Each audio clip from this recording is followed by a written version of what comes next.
mahasiswa UIN Syarif Hidayatullah Jakarta, jurusan Pendidikan Fisika semester 6. Saya di sini akan menjelaskan mengenai integrasi Islam, khususnya pada pelajaran fisika, yaitu materi fluida dinamis. Dalam penerapannya yaitu pada siklus hidrologi.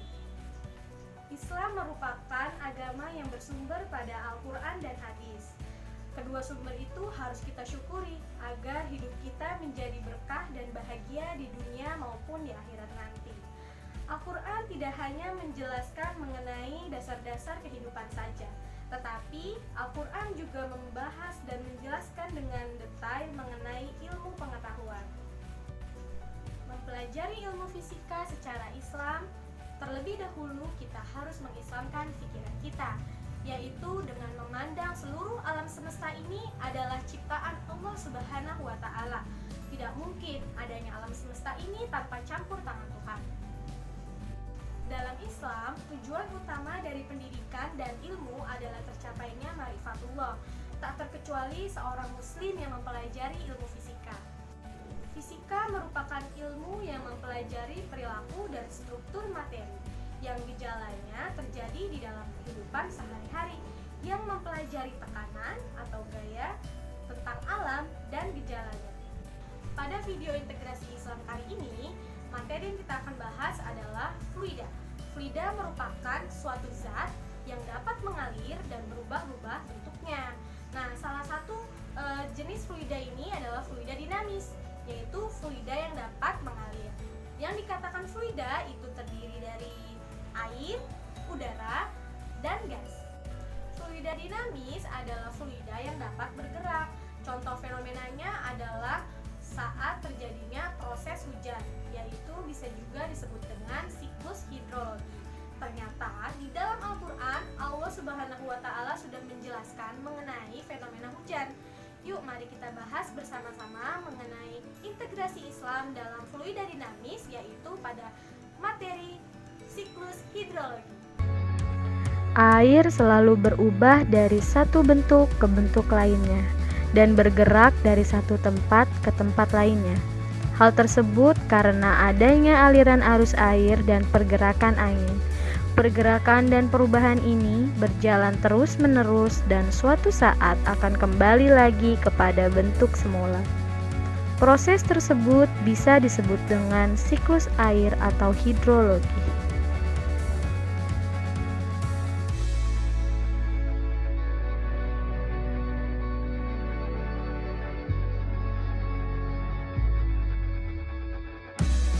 Sebagian besar wilayah bagian bumi kita diisi oleh air, di mana 97% bagian bumi terdiri dari kulit asin, sedangkan hanya 3% dari bagian bumi yang berisi aliran laut. Siklus air adalah siklus yang tidak pernah berhenti dari atmosfer ke bumi dan kembali lagi ke atmosfer melalui proses kondensasi, presipitasi, evaporasi, dan transpirasi. الذي جعل لكم الأرض فراشا والسماء بناء وأنزل من السماء ماء فأخرج به من الثمرات رزقا لكم فلا تجعلوا لله أندادا وأنتم تعلمون.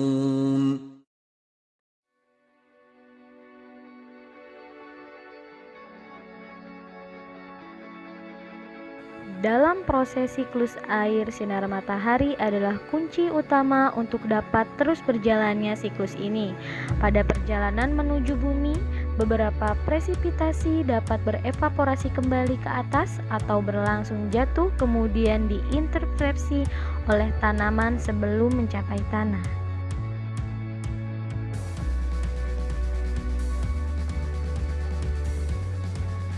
Air permukaan, air bergerak di atas permukaan tanah dekat dengan aliran utama dan danau. Aliran permukaan tanah dapat dilihat biasanya pada daerah urban. Sungai-sungai bergabung satu sama lain dan membentuk sungai utama yang membawa seluruh air permukaan di sekitar tanah aliran sungai menuju laut. Proses tersebut dijelaskan di dalam Al-Quran pada surat Al-A'raf ayat 57, yang artinya, dan dialah yang mengutus aneka angin sebagai pembawa berita gembira sebelum kedatangan rahmatnya atau hujan.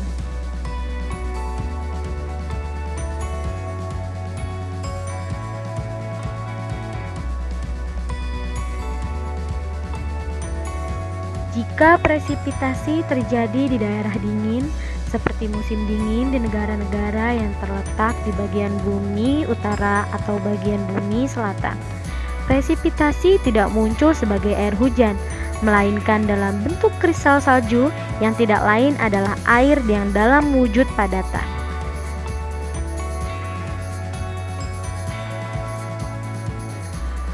Seandainya jika hujan tidak lekas turun dengan waktu yang sangat lama, maka dapat diperkirakan aktivitas semua makhluk hidup akan terganggu.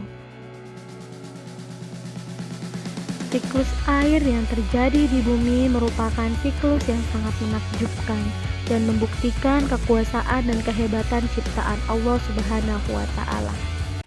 Kesimpulan dari video kali ini adalah fisika adalah ilmu yang mempelajari materi yang ada di alam semesta ini, di mana fluida dinamis menjelaskan mengenai air dan udara yang dapat mengalir. Air merupakan bagian terbesar yang ada di muka bumi ini, di mana siklus air dapat membuat volume air di muka bumi ini tetap seimbang, yang disebut dengan siklus hidrologi. Secara sains, siklus hidrologi dapat diterima secara akal dan pikiran kita, tetapi ternyata Allah Subhanahu wa Ta'ala telah menjelaskan terlebih dahulu di dalam Al-Quran, yaitu pada surat Al-A'raf ayat 57 dan surat Al-Hijr ayat 22, di mana ketika kita mempelajari integrasi Islam dalam ilmu fisika, kita dapat meningkatkan keimanan dan ketakwaan kita terhadap betapa besarnya penciptaan Allah Subhanahu wa Ta'ala. Cukup sekian pada video integrasi kali ini, semoga bermanfaat ya teman-teman. Kurang lebihnya mohon maaf. Wassalamualaikum warahmatullahi wabarakatuh.